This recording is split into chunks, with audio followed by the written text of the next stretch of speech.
It is so nice to see you all. Thank you for joining for the first my first lunch and learn here. As you know, the topic is Midrashim, and I've titled it "Stories to Live By."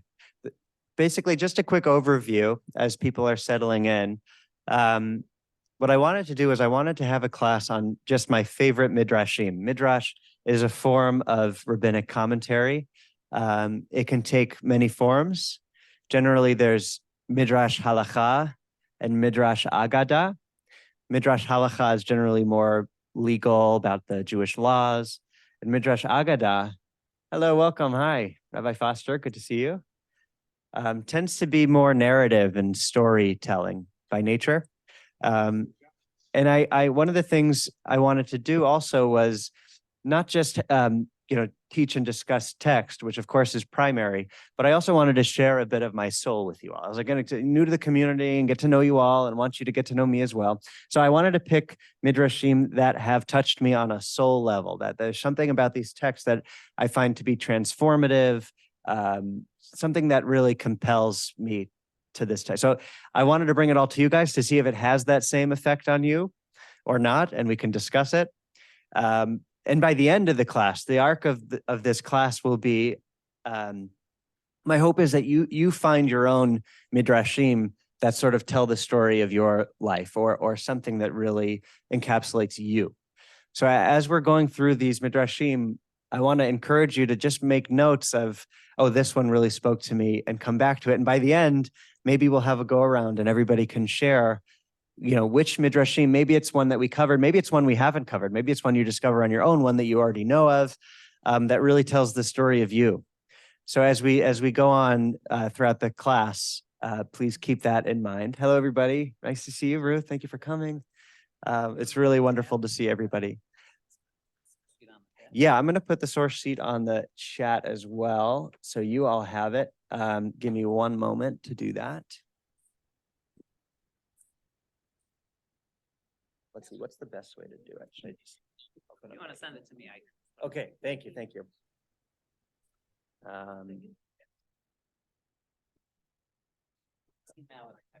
Perfect. I'm going to share you with the Google Doc. Okay, thank you. Rabbi Foster, Epine is sharing, yeah? Yeah.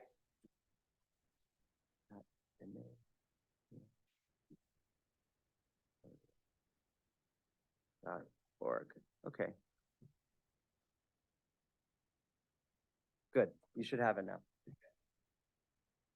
Okay, so Rabbi Foster is going to, in a moment, share the source sheet in the chat function, so you guys on Zoom can access the source sheet. So what I wanted to start with was a midrash that many of you may be familiar with. It's the story of the Tanur Shel Achnai, which means the oven of Achnai. Achnai means snake. Just by a show of hands, how many are well familiar with this midrash or know it pretty well? Yeah, a few of us.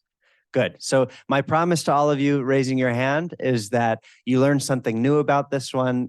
I tried to take a different take on it.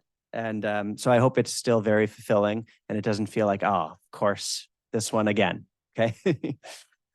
So many of the midrashim are found in Talmud, right? So it sort of goes with halachic debates and discourse, debates about the law, and then it'll also launch into different stories. So I'm bringing those stories. So the first session one, today is going to be about tradition versus innovation.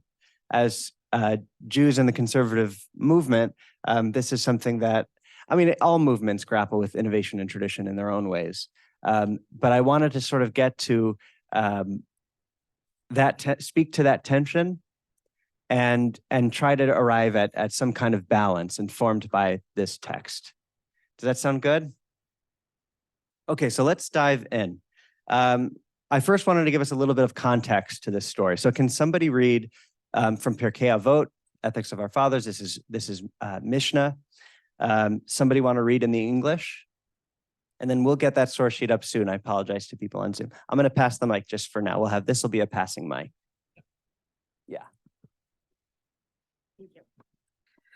Rabbi Yochanan ben Zakkai had 5 disciples, and they were these: Rabbi Eliezer ben Hyrcanus, Hyrcanus, yeah, Hyrcanus, that's good. Rabbi Joshua ben Hananiah. Good. He, Rabbi Yochanan, used to list their outstanding virtues. Rabbi Eliezer ben Hyrcanus is a plastered cistern which loses not a drop. Rabbi Joshua ben Hananiah, happy is the woman that gave birth to him. He, Rabbi Yochanan, used to say, if all the sages of Israel were on one scale of the balance, and Rabbi Eliezer ben Hyrcanus on the other scale, he would outweigh them all. Great.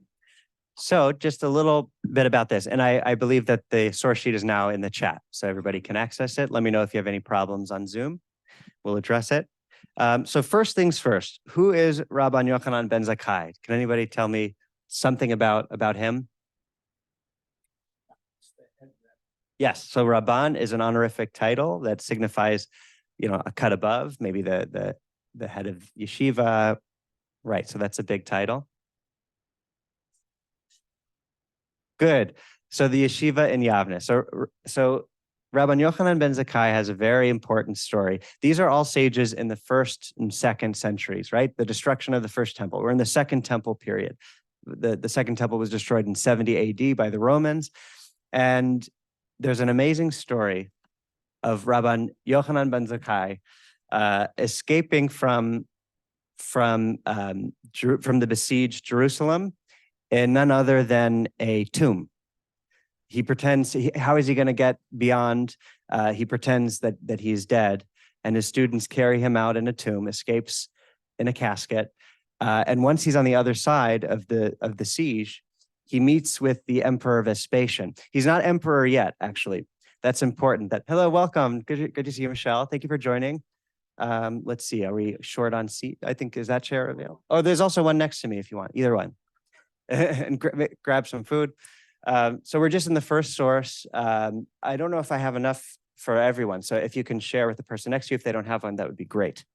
Thank you. So he escapes. We're talking about Rabbi Yochanan ben Zakkai. This is in our first text. He escapes Jerusalem, meets with Vespasian, and says, I know that you are going to be next emperor. He basically gives this prophecy that he had. And in return, as a reward, Vespasian grants him 3 wishes.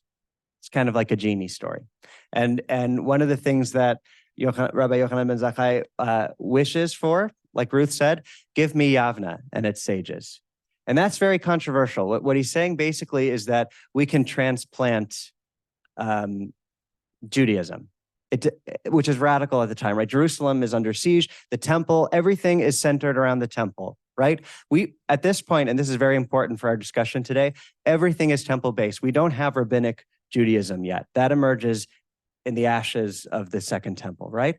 So the very notion that we can, because some of the rabbis say, why didn't he had 3 wishes and he didn't say spare Jerusalem? That is a sin greater than all other sins. How could you not advocate for Jerusalem? Everything is there, wrapped up, entwined in there.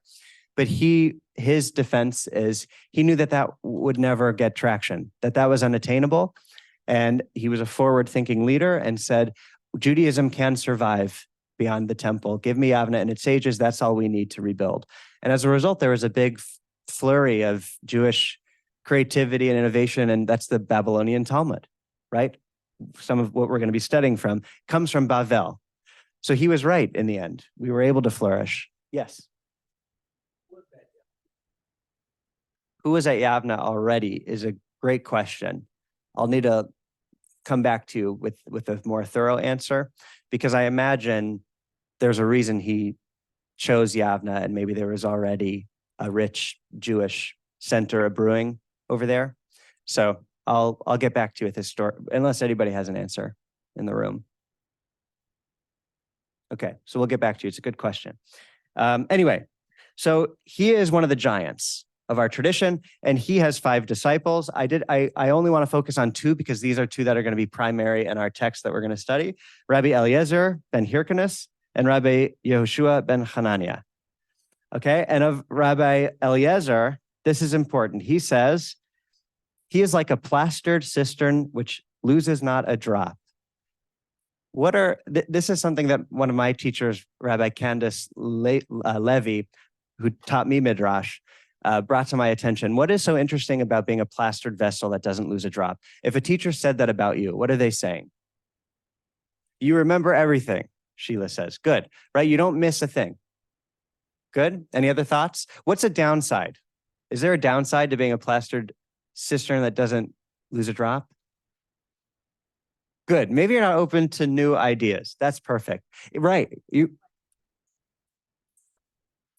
Good. It's plastered, it's sealed, unlike the clay, which absorbs, right? So keep in mind as we dive into the Tanur of Achnai story that Rabbi Eliezer doesn't lose a drop. In fact, he is basically he represents Masorah, the tradition that's been passed down, right? And this was a model of transmitting our tradition, right? I learned it from who from Moses at Sinai, from God, right? So that's one stream of tradition of how we get to halakha, what we're supposed to do, the law.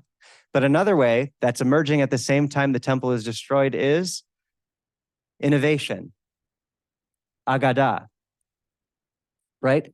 Using human reason. That's different than I heard it from. Human reason is, okay, it's not just that I heard it from the authority. It's not just appealing to authority. It's arriving at answers by ourselves through more creative means. And I'm not saying that one is better than the other. We need both. That's where we're going to land today. That's ultimately where we're going to be. But I just want to keep us in mind that Rabbi Eliezer represents this plastered cistern that can hold all of this information, all the water of Torah. He's got it all, but maybe he's not as good as absorbing, applying all that knowledge, letting it sink in. Yes, Ruth.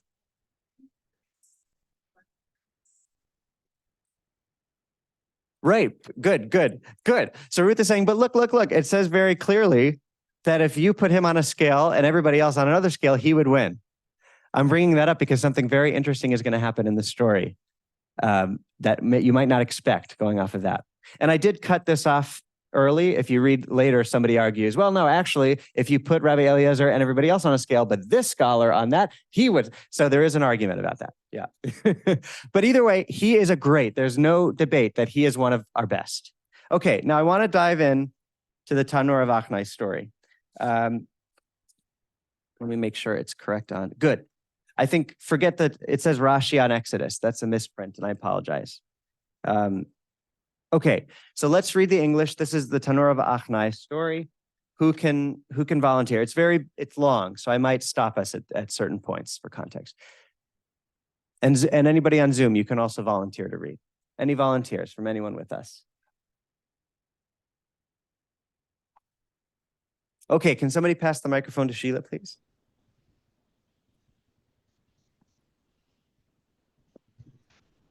And this is known as the oven of Achnai. The Gemara asks, what is the relevance of Achnai, a snake, in this context? Rav Yehuda said that Shmuel said that the rabbis surrounded it with their statements like this snake and deemed it impure.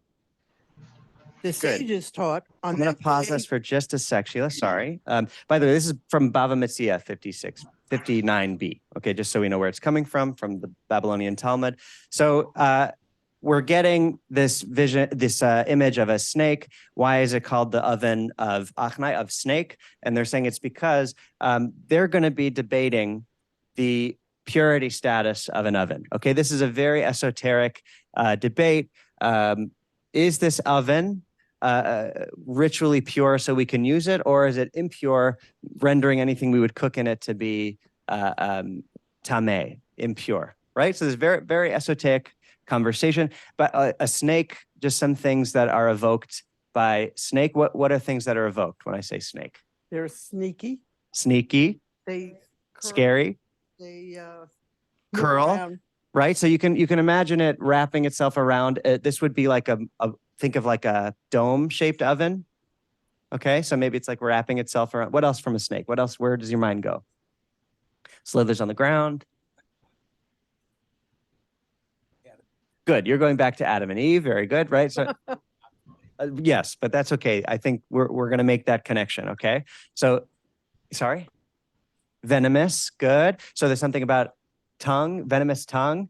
Good. So let me actually go on, seize on that for a bit. The context in which this piece appears, and it's in the Talmud, Bava Metzia, is a conversation about ona'at devarim, which is about ill speech. What is acceptable discourse? What is not? Lashon hara, evil speech. And how do you have difficult conversations with people?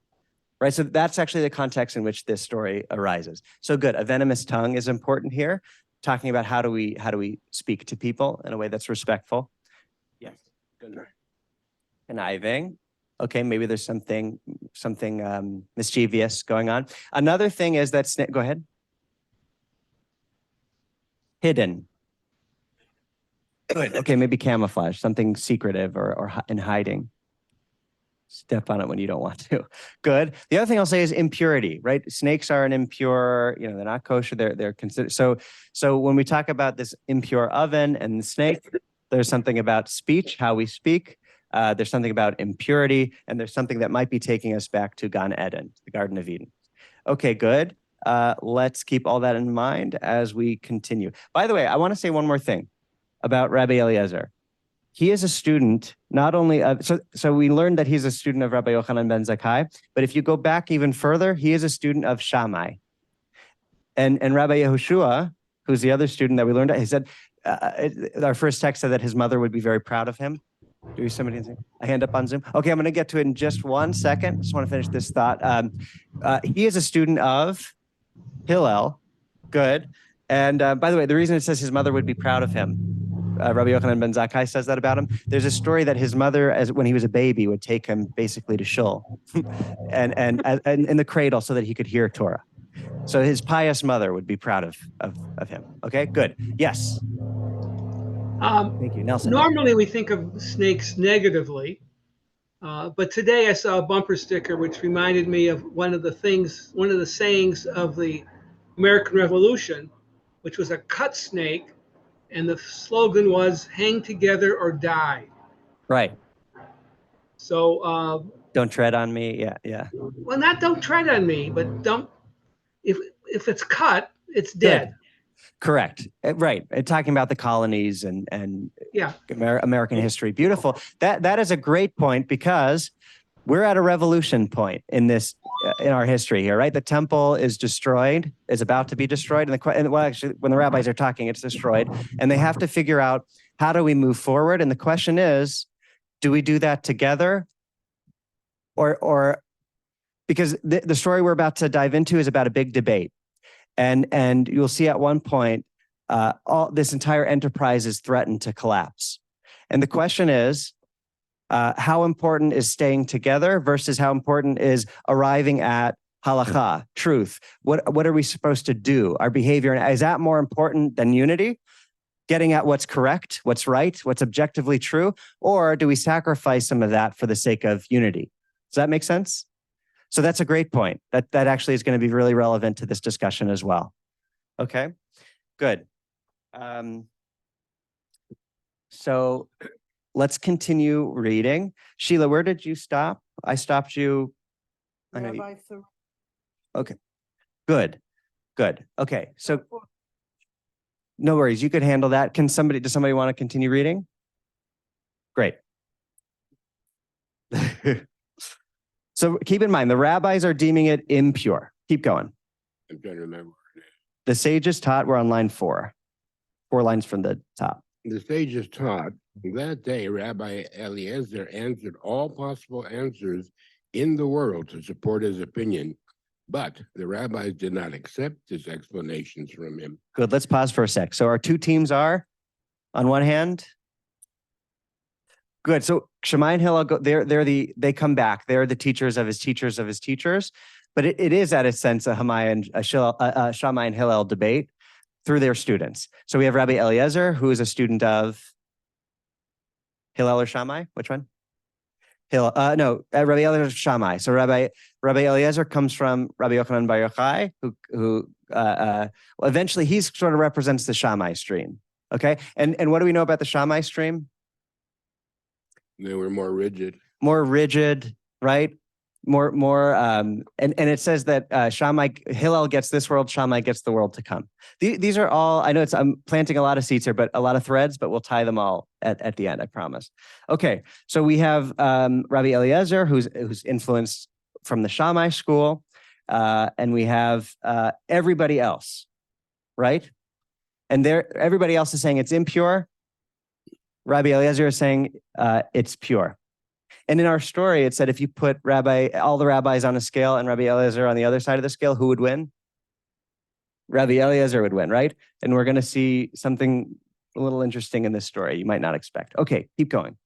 After failing to convince the rabbis logically, Rabbi Eliezer said to them, if the halacha is in accordance with my opinion, this carob tree will prove it. The carob tree was uprooted from its place 100 cubits, and some say 400 cubits. The rabbi said to him, one does not cite halacha proof from the carob tree. Okay, let's pause. So we know that Rabbi Eliezer is a plastered cistern that doesn't lose a drop. He is a transmitter of the Masorah perfectly. There's nobody like him for his capacity to retain the transmitted tradition. And he's giving every possible explanation for why this oven is pure. And yet it's not having an impact. All the other rabbis are not convinced. So he's now resorting to a different strategy. I can't just tell you as an authority that that this is correct. That's not enough. I'm going to have to resort to what? An example, miracles, right? Okay, if this carob tree is uprooted, that's going to be a symbol that we also want to hang on to.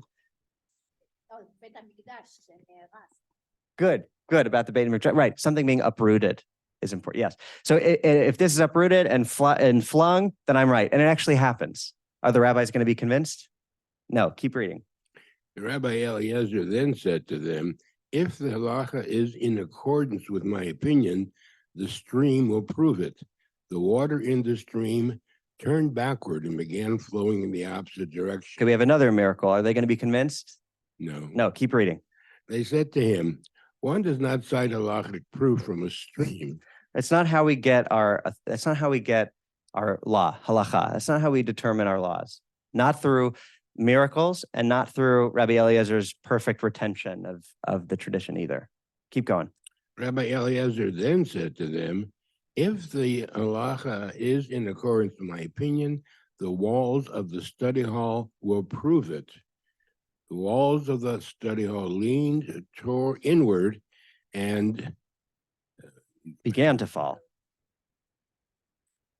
Rabbi Yehoshua scolded the walls and said to them, if Torah scholars are contending with each other in matters of halacha, what is the nature of your involvement in this dispute? Good. So pause. We have three miracles. We had the carob tree uprooting. We had the stream of water shifting course. And then we have the walls of the Beit Midrash, right? The house of study, falling down. Rabbi Eliezer said they'll fall down. They were about to fall down, but then Rabbi Yehoshua, just for context, is his good friend and sparring partner, Bar Plukta. They are like a perfect chavruta because they sharpen each other, they debate, they're dear friends, okay? And Rabbi Yehoshua comes from Hillel. They're both students of Rabbi Yochanan ben Zakkai, but we have Eliezer, who's kind of the Shammai school, and we have Rabbi Yehoshua as kind of the Hillel school, so it makes sense that they would be perfect sparring partners, just like Hillel and Shammai. And Rabbi Yehoshua is now scolding the walls and saying, you have no business meddling in our debate. The rabbis are having a debate here. Basically, miracles don't have a place here, right? And the walls, which contain our debate, should remain, right? They shouldn't collapse. They shouldn't totter because they should be able to handle our debate. That's how we learn, right? We love, as Jews, we love debate. It's healthy, it's productive, it's how we, express and learn. So the walls shouldn't tumble over a debate. This is the stand together or die snake image, right? We shouldn't be, we shouldn't crumble over this. We shouldn't be parted. It should be able to contain this. Okay, let's switch readers. Who would like to read now? Okay. Chad, go. We're just going to pass it down, I guess. Good. Hot mic. Let's see. Rabbi Eliezer then said to them, It's after the carob tree. Right, after carob tree, after the stream, after the walls. They said to him, one does Oh, not cite yes, halakhic proof thank from you. a stream. Okay, Rabbi Eliezer then said to them, if the halakha is in accordance with my opinion, the walls of a study hall will prove it. The walls of a study hall leaned inward and began to fall. Rabbi Yeshua scolded the walls and said to them, if Torah scholars are contending with each other in matters of halakha, what is the nature of your involvement in this dispute? Good. Now we're caught up. Keep going. The All Gemara right. relates. My The bad. Gemara relates the walls did not fall because of a deference to Rabbi Yehoshua, but they did not straighten because of a deference to Rabbi Eliezer. Good. Oh, that's nice. Yeah. Okay, good. Pause. And Chad, I know it's a hot mic, but I'll ask you to speak into it as much as you can for Zoom. Okay, folks. sorry. But basically, I love this. It's funny, right? The walls Right. don't know what to do because they respect both great teachers. So they neither straighten up, so now they're the Leaning Tower of Pisa, or to go from our own tradition, Ron says mezuzah, right? Slanted inward. It's a beautiful image. That's good. The doorposts, right? They're slanted. Good. And the mezuzah is a compromise ultimately, because they were, should it be this way or this way, right? So good. So maybe again, we're talking about the importance of not choosing between innovation and tradition, which is where we're getting, but maybe a compromise of the two. Good. So they're still leaning to this day, right? That's right. They don't know what to do. Okay. Chad, keep going. Rabbi Eliezer then said to them. Rabbi Eliezer then said to them, if the halakha is in accordance with my opinion, heaven will prove it. A divine voice emerged from heaven and said, why are you differing with Rabbi Eliezer as the halakha is in accordance with his opinion in every place? Okay, pause. So we couldn't be more clear and dramatic that Rabbi Eliezer is right. You can use the oven. It's okay. It's fine. It doesn't, we are all right here. It's pure. Rabbi Eliezer has given all these traditional explanations, his appealing to authority, now appealing all these miracles, right, around him, examples, demonstrations, now appealing to the ultimate authority. The voice of God enters the room and says, you know that Rabbi Eliezer is like a cistern that doesn't lose a drop. His halakha is correct in every place. He's got a gift. He's right. Keep reading. Rabbi Yeshua stood on his feet and said, it is written, it is not in heaven. Good. Lo b'shamayim hi. This is from the book of Devarim, from Deuteronomy. God says the Torah is not in heaven that you say to yourself, it's too far away from us. Somebody go out and get it for us. Rather, it's right here. It's near to you. It's in your heart. It's in your mouth that you can fulfill and do it. So this is Midrash within Midrash, right? Rabbi Yehoshua is saying, quoting God at God, saying, you said that the Torah is not in heaven. You gave us the gift of Torah. It's ours now. With all due respect, or maybe I'm being generous to Rabbi Yehoshua, Rabbi Yehoshua is expelling God from the room and saying, you have no place in our discussion. You gave it to us. You can't give us the answers. It's kind of like, maybe you could say parent-child, the child finally saying, I don't need training wheels anymore. Or you don't have to, I'm a grown, I can do this now on my own. We don't need all the answers coming from heaven. We'll never grow if all our answers come from heaven or if come from Rabbi Eliezer, right? Okay, good. Chad, will you pass it off? Sure. Rabbi Yehoshua stood on his feet and said, it's not in heaven. Keep going. The Gemara asks. The Gemara asks, what is the relevance of the phrase, it is not in heaven, in this context? Rabbi Yirmeiah says, since the Torah was already given at Mount Sinai, we do not regard a divine voice as you already wrote at Mount Sinai in the Torah. After a majority to incline. Okay, I'm going to pause this for just a second. This is a verse, Exodus 23:2. Lo tiyeh acharei rabim laraot, velo te'aneh al riv lintot acharei rabim lehatot. It's don't follow the masses to pervert justice. Right? Basically, don't go after the majority to do evil. This is where God tells us, don't take a bribe, don't give deference to the rich or to the poor, judge justly, right? So this is actually Midrash within Midrash again, because what the pshat, the plain meaning of that verse is, do not follow after the majority to be corrupted by them and go the wrong way.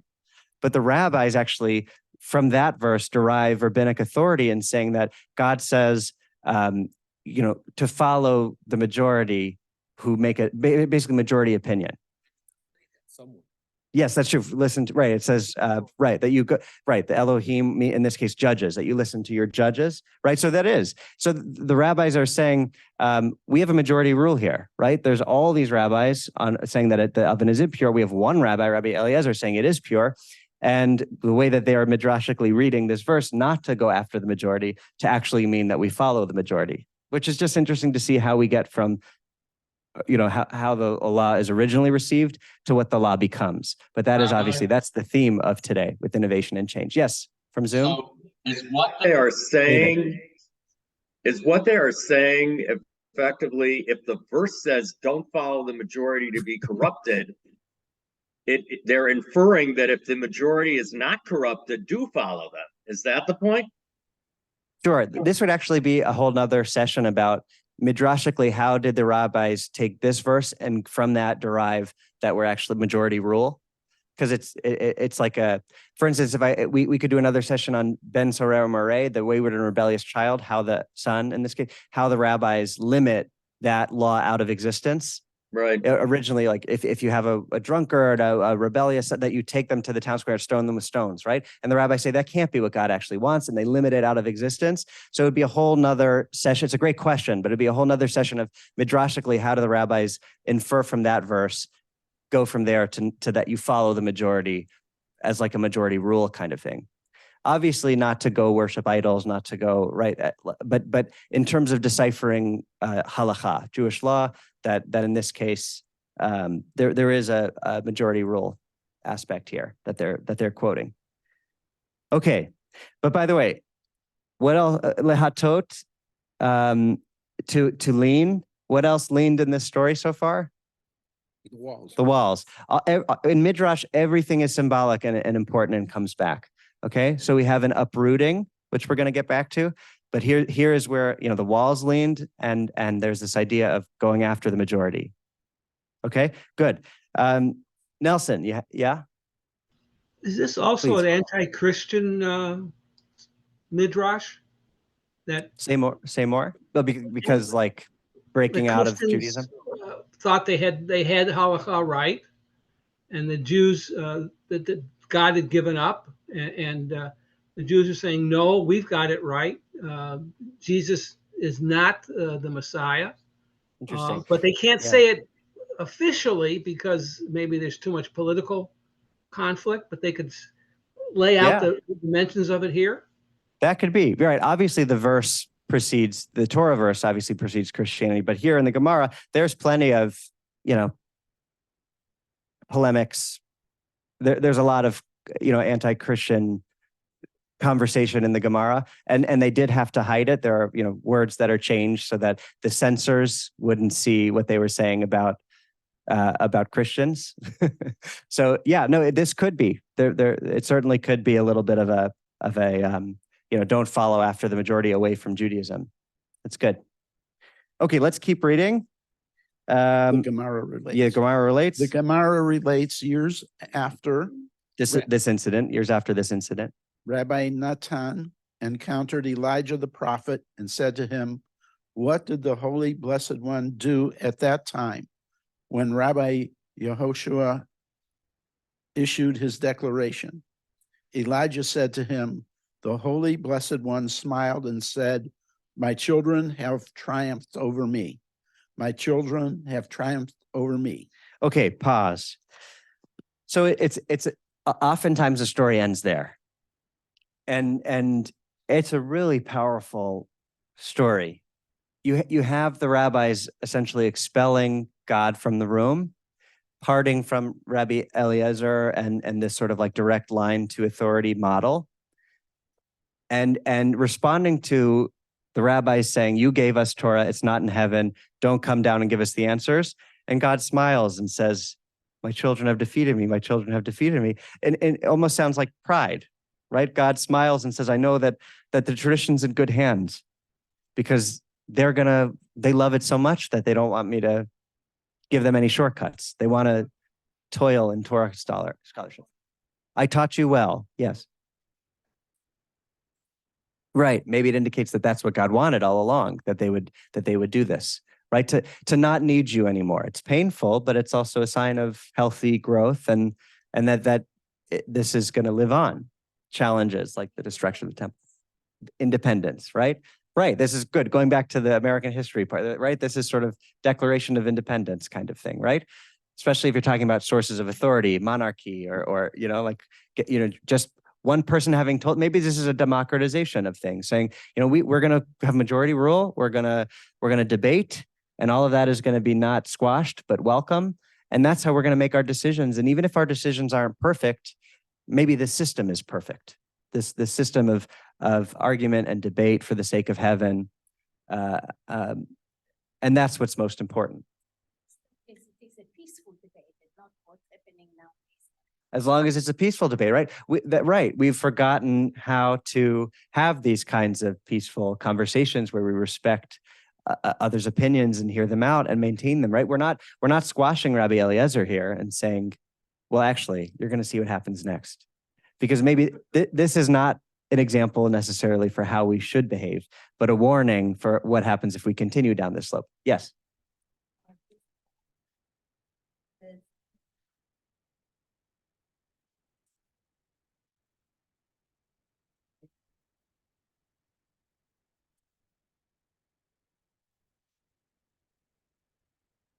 We're going to deal with things having to do with here on earth, people, then you have to have people solving them.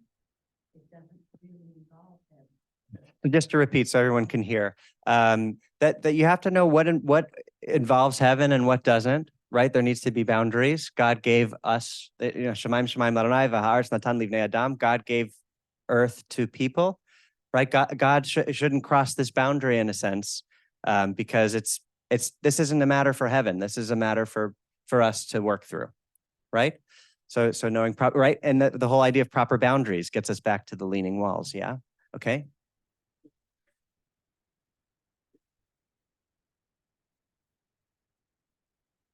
Right.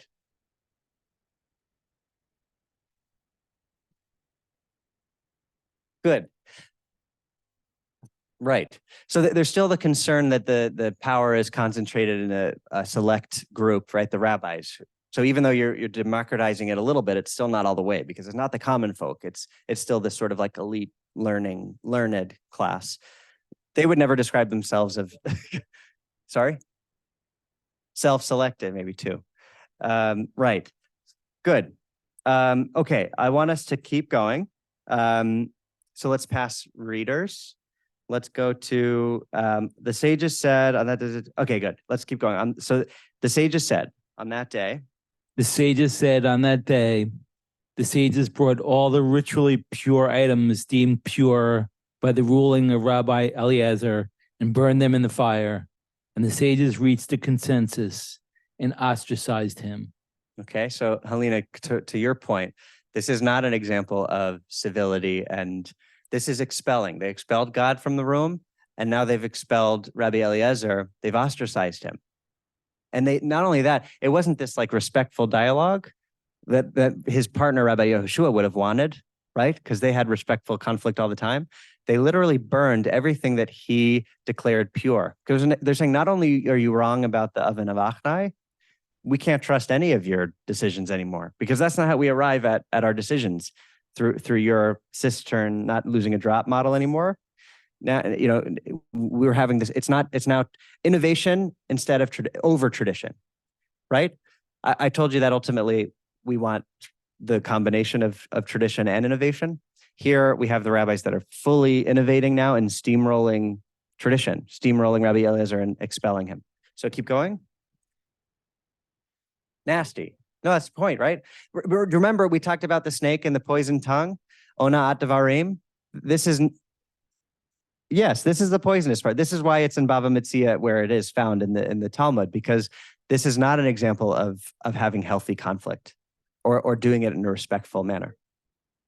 We could send this to the government. Yeah, sure. Actually, I'm sure they have it, but okay, keep going. Yeah. And the sages said, who will go and inform him of his ostracism? Rabbi Akiva, his beloved disciple, said to them, I will go, lest an unseemly person go and inform him in a callous and offensive manner. Right, they're thinking about it. It's not that they're totally removed from they care, but they still love him. And they want to do right by him. So they send Rabbi Akiva, his beloved student, to go do it in the right way. Keep going. And he would thereby destroy the entire world. What did Rabbi Akiva do? He wore black and wrapped himself in black and sat before Rabbi Eliezer at a distance of 4 cubits. Because you have to, for ostracization. You can't come too close. That's the distance. Go ahead. Rabbi Eliezer said to him, Akiva, what is different about today from other days? Did you comport yourself in this manner? Right. Why are you doing this? What's happening? Rabbi Akiva said to him, my teacher, it appears to me that your colleagues are distancing themselves from you. Rabbi Eliezer, too, rent his garments and removed his shoes, and he dropped and sat upon the ground. Right. So this is like a Siman Sha'ava, right? Like mourning, right? You're sitting on the ground wearing black. Very good. Sitting Shiva. There's even like, sackcloth and ashes, and we're talking about oven. And so maybe there's a little bit of that too. Right. It's accepting a decree. He doesn't really, at this point, he's not able, there's nothing he can do about it. Later at his death, they reverse it. This is Rabban Gamliel, who's the head of, he would be the president here, the prince, the Nasi, who ultimately is the chain of command ends at him. He reverses it when Rabbi Eliezer is old and dying. But what a loss, because from this point till his death, all of his incredible Torah is expelled. We miss out all of that rich water in his cistern, all that Torah, right? That there is a cost to choosing just tradition, and there's a cost to choosing just innovation, right? And this is the cost of rejecting tradition. Okay, keep going. The Gemara relates, his eyes shed tears, and as a result, the entire world was afflicted. Good, we're going to pause just here. His eyes shed tears. Why is that significant? Going back to our very first text. Good. Right. They broke him, right? They broke the cistern. Okay, tears, right? He doesn't lose a drop. He lost a drop. Okay, keep going. 1/3 of its olives were afflicted, and 1/3 of its wheat, and 1/3 of its barley. Right. So now there's this, there's so much context. All these stories are so rich. Rabbi Yochanan ben Zakkai, well, sorry, I'll just say this is sort of, there's a story of how he entered a cave with his son, and because they were just disgusted with humanity, and when they emerged, burns, right? Exactly right. So when they emerged from the cave, they're just so detached from humanity. They dug themselves in holes in the cave and just studied Torah all day. It was a real detachment from humanity and just study. That's what they did, he and his son. And then when they emerged from the cave, they shot literal laser beams out of their eyes and burned everything up. Basically a sign of being so detached so removed from humanity. And God sends them back in the cave and says, what do you come out to destroy my world? So then they come out and they spend more time in the cave. Then they come out and they see somebody collecting, preparing for Shabbos, and their love of humanity is reignited. But so there is a little homage to that story of everything being burnt and destroyed as a result of Rabbi Eliezer's. And remember, he says, don't tell him the wrong way, because that'll destroy the world. So I think that's where it's coming from, this idea that the sages have this power when they're too distraught, a destructive power. But symbolically, metaphorically, I think what we're saying here, that part of the olives, part of the wheat, part of the barley is lost. I think that's speaking to what's lost when we lost Rabbi Eliezer, right? Half of the Beit Midrash is lost, is spoiled. Okay, keep going. And some say that even dough kneaded in a woman's hands spoiled.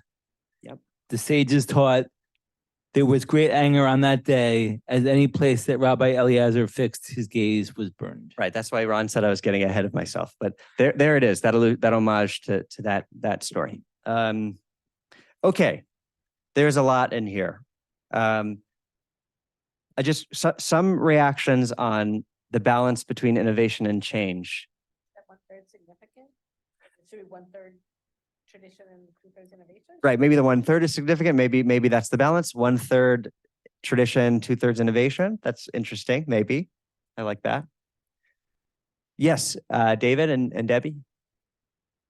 So I'm thinking that one of the things that seems to be going on is even if the majority was correct, they then, at least partially, maybe 1/3, spoil that by going too far.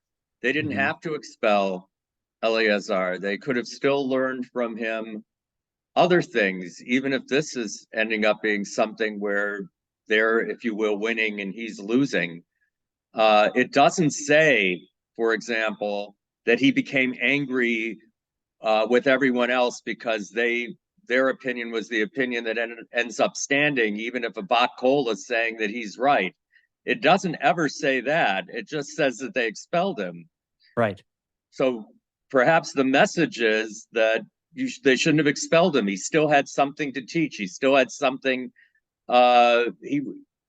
He didn't separate himself. They separated him. Right. Good. So the idea that, look, we want to find truth, whatever that means. We want to come up with, ultimately we need the rabbis need one system of halakha, right? They need, at some point at the end of the day, we need to know, what are we supposed to do? And sometimes, halakhically speaking, there is a one way sometimes, right? But that does, even if you're deciding not to go with Rabbi Eliezer and you go with the majority, it doesn't mean you have to expel him and his views. It doesn't mean you have to burn everything that he's declared pure, right? And the Gemara itself is full of minority views, Yeah, or you views preserve where we the don't minority. even know who the majority is. Exactly. You preserve the minority opinion. Yes. Exactly. Our guys, Mm-hmm. that any extremity kitzoniyut Mhm. is not healthy. Right. So there has to be some compromise. Right. And not to be so rigid, some flexibility to accept other opinions. Kadeu Right. each opinion and learn from it and expand your own knowledge and experience rather than to be narrow-minded. Right. So maybe this is about rejecting extremes, and it's a story of compromise, right? And creating space for different opinions. Going back to a very important Hillel and Shammai debate, Hillel says one thing, Shammai says one thing, and a Bat Kol comes and says, Elu ve'elu divrei Elohim chayim. These and these, Hillel and Shammai, are both the words of the living God, right? So voice of God in that story, this is also from Talmud, from Eruvin, saying, but there is, make room in your heart for both. It continues, and the halakha is according to Hillel. At the end of the day, you need a halakha. So this is saying, look, both are the words of the living God. Ultimately, we go with Hillel. In this world, right? Hillel in this story is represented by who, in a way? Rabbi Eliezer or Rabbi Yehoshua? Which one? Yehoshua, right? So similarly here, they're going with Rabbi Yehoshua. But Elu ve'elu is lost in this story, right? That these and these are the words of the living God. Both need to be treated with respect. How do we create room in our hearts for both, even if at the end of the day, we choose one course? Yes. There are 2 points here when you think about it. The first, Mm-hmm.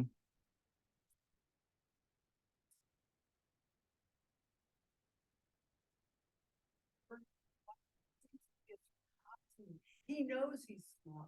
Mm-hmm. Suddenly, he could have been smart. He could have. Good. Right.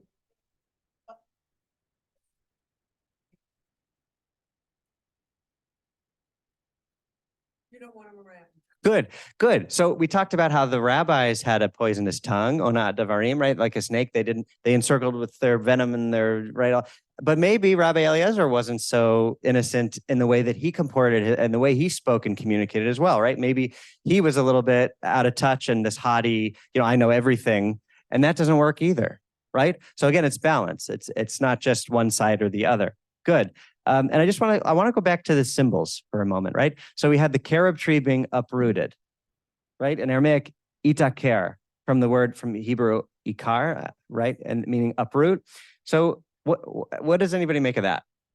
The carob tree uprooting in the context of our conversation.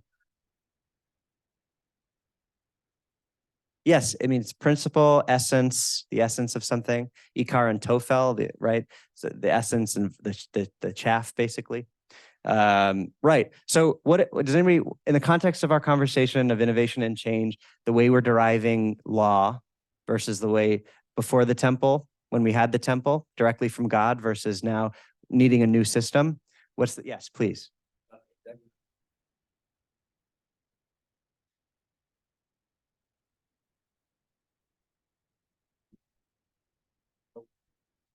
Hmm. That's nice.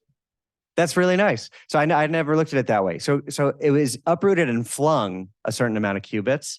And I always thought of it as just sort of being flung and then, but you're saying it was maybe flung and replanted, which is what's happening with Jewish life from Jerusalem to Yavne, right?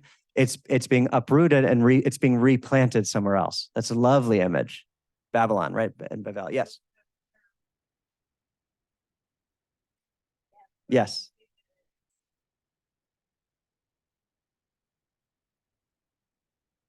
Good.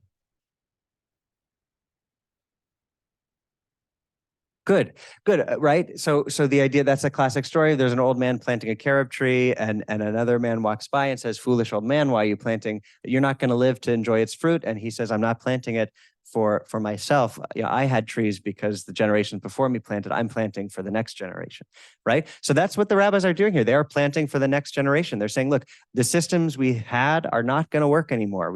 The temple is going to be destroyed, or the temple is destroyed. We need to rebuild. We need to uproot. We need to replant somewhere else and continue for the next generations. We need a new system. So we are uprooting the old system, right? And that's what's so sad here too, is uprooting the written law tradition, Rabbi Eliezer, Shammai, in favor of innovation and change, this new system of deriving halacha, which is represented by Rabbi Yoshua, by Hillel, by innovation, Agadah, by Midrash, right? By creatively interpreting things in a way that kind of seems removed from its original language. Yes, or meaning.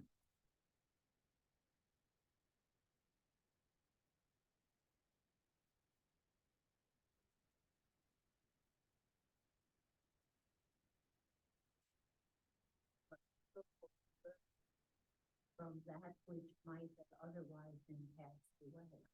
Good, right? So I love that. Being flung 100 cubits, that's sort of like the excommunication, right? The next time we get cubit talk is with how the distance Rabbi Akiva, who's Rabbi Eliezer's student, maintains because he's excommunicated, right? So instead of flinging and excommunicating something, right? Keeping it, salvaging it. Yes. Let's go here and here. Yes. Looking at it as, why is it a tree that he's talking about moving? Because a tree is a constant. The world can change around it, but the tree doesn't move. It stays. It's a constant there. So things happen around it. Man changes the environment around it, but the tree doesn't move. So he's moving something that doesn't move. Good. So I want to dive deeper into this idea of being static, right? The tree, which was a static thing, the stream switches course. Rabbi Eliezer is static. He's refusing to change with the times, right? He's a cistern that doesn't lose a drop, but he doesn't absorb. Because he's plastered, he doesn't absorb. And because he doesn't absorb, he can't innovate, right? He can't apply the law the way that Hillel, the way that Rabbi Yoshua, they're able to apply the law. And with that, there's a flurry of creativity and innovation, right? So what is the cost of being so static and unmoving, right? And it's sad because there's A Man for All Seasons, the story of Sir Thomas More and Henry VIII, right? Sir Thomas More is kind of like Rabbi Eliezer, who he knows the law, he believes in the law, and here comes King Henry VIII, who's going to change the law. And in that play, water is a big symbol of like change, of fluidity. Things are changing and he's unable to adapt with it. So I think that the stream shifting course is sort of a symbol for Rabbi Eliezer that he misses, which is that it's not just that it's a miracle supporting his opinion. It's a sign that the times are changing, the tides are changing, and if he can't catch up, he's going to drown, which is what happens, unfortunately. Okay, so we have all of these interesting images. Yes.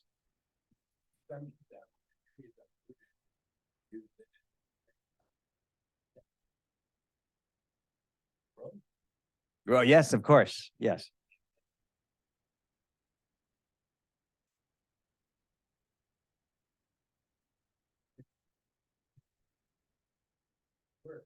to say God had the Roman uprooted. Right. Character to set in motion a new interpretation. Good. Yes. So that's actually what I was meaning to communicate. So if it seemed the other way, I apologize. But the idea that it wasn't Jews uprooting Jews necessarily, although, well, hold on. so right. The point, yeah, exactly. The point here is that the Romans are uprooting us. Where are we going to be transplanted? But of course, the rabbis say that we lost the second temple because of sinat chinam, senseless hatred. So they would say, we're not just victims to the Romans here. We did this. There's a spiritual causation here. We did this to ourselves because we forgot how to talk to each other in a way that's respectful, and we harbored hatred unnecessarily. I just want to say, and I see your hand, David, but I'm going to get to you in just a moment. There's one more image we haven't really talked about, although we did a bit at the beginning, the snake. I think the snake going back to Eden, right? Like Ron was saying, there's this idea of Eden was like the womb, right? We were like children. There was a perfect innocence. Everything was taken care of for us. And the snake tempted us to eat from the tree of knowledge, which made the world a lot more gray, less cut and dry, black and white. It moved us away from Rabbi Eliezer's world of there's a, it's clear, right? A direct transmission from God, appeal to authority, and it cast us into the real world of we have to make, in the pursuit of knowledge, we have to make, in order to attain knowledge or halakha, what is the right way to do, it's not so cut and dry, it's unclear, and it's a human enterprise. What we were saying before about it's not in heaven, right? We're not in Eden anymore, right? It is now a human pursuit. So this exiling God is an inversion of Eden, which is what? God exiling us. So the snake kind of takes us back to Eden where we were expelled from the room, and now we're expelling God from the room. And that the reason I'm bringing this Midrash as like a life-changing Midrash for me is in our lives, personal lives, and also Begadol as members of the conservative movement and modern Judaism writ large, this balance of tradition and change is an incredibly important one. And the rabbis, by expelling God from the room, and of course, it's always out of a dear love for God. I know it sounds more with more animosity than it is, but this idea that it's in our hands now. This is what we have to do. There's a beauty in that because it says it's on us. It's this beautiful rabbinic tradition, which is creative and innovative, but there's also a cost, which is, we should always be trying to invite God into the room, not expelling God into the room. And if we get so caught up in our innovation, say, and we lose touch with our tradition, with the way our tradition tries to articulate of the divine in the world, we can get lost in what becomes, a legal system that is detached from its more heavenly roots, right? That at the end of the day, we want to create a legal system that invites God into our lives, that tries to create more godliness in the world, which is a segue to this final text we don't have time for. So I'm gonna just describe it to you. But first, David and Debbie, I see your hands up. So I'm going to try this on for size that I think kind of following on the heels of what you just said with a little trepidation. But the other image is the study hall walls, which are permanently bent, but don't collapse. So maybe one thing we could take from that, whether it's in a sense keeping God in the room, or whether it's how both of these approaches working together maybe is how we keep God in the room. In some sense, since it says even to this day, I don't think that needs to be taken literally as, well, go look at the study hall, the walls are leaning, this is why. It would be more like, even to this day means that those walls are actually stronger, still standing in respect of one, but leaning in respect of the other. Right, exactly. That is ultimately maybe our posture, which interestingly is kind of like a bow, right? But trying to respect for both innovation and change, to lean, and that's the dance that we do as conservative Jews, right? It's sort of this leaning posture. I want to respect everybody's time and let you go, but I just want to introduce this text so you could read it on your own if you'd like. This is a modern contemporary midrash written by Rivka Luvitz. And it's called Midrash Mesurevet, the Midrash of a refused woman. And what it does is it takes the Tanur of Achnai story and it recasts it. So it's the same exact structure, but instead of rabbis arguing over the purity status of an oven, it's a woman coming in because she wants a bill of divorce from her husband. But in Jewish law, the male initiates the get. So this is what's called an aguna, an anchored woman. She's trapped. She wants to escape this marriage, but is being anchored into it. She can't leave because her husband refused to give her a get. And so she comes in and says, I deserve a get. And the rabbis say, I don't think so. It's that, the husband has to initiate it. That's how it goes. And she says, but I know I'm right. If I'm right, the carob tree will prove it. And the carob tree is flung and uprooted. And the rabbis say, we don't make halacha from carob trees. And she says, well, if the water changes course, then I'm right. The water changes course. And they say, we don't make halacha from the water. And she says, if the walls come down, and they do, same exact thing, to the point where a bat kol, the voice of God, enters the room and says, she's right. Give her the bill of divorce. And the rabbis say, lo bashamayim hi, it's not in heaven, and they expel God from the room. And this time, instead of God laughing, smiling, and saying, my children have defeated me, the Midrash ends, God cries and says, my children have defeated me, my children have defeated me. Which always makes me cry, because this is sort of the danger of only innovation, in the sense of the rabbis have now created a legal system that has lost touch with God, with divinity, with how we should be treating one another, right? So that's sort of the danger. You want a balance at the end of the day, tradition and change. How do we hold both? How do we create places that hold both, respectful discourse to talk about all of this, and ultimately, how do we find that balance in our own lives between needing new systems of creativity and respecting the tradition as it was handed down and received?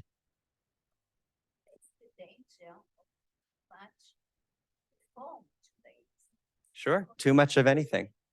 Right. And so there's a danger of too much change, and there's a danger of refusing to change. Right. In the get situation, we need innovation.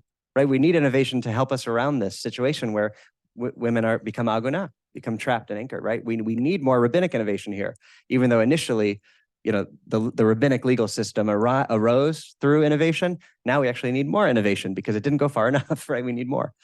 Good. Tybal, I saw that. Oh, she left. Shoot. She had her hand up. I will email her to apologize. Okay, everyone, thank you so much for joining. I hope this was fruitful. And if you continue to come, we're going to continue to bring Midrashim, all of different topics. So we covered innovation and change. Now we're going to cover different topics, but all hoping to be life-changing. You leave with some new idea. And next time I'll leave more room for just open discussion. I know we kind of cut right to the end there, so I apologize. But if you want to stay extra, feel free, and I'm here. So thank you, everybody.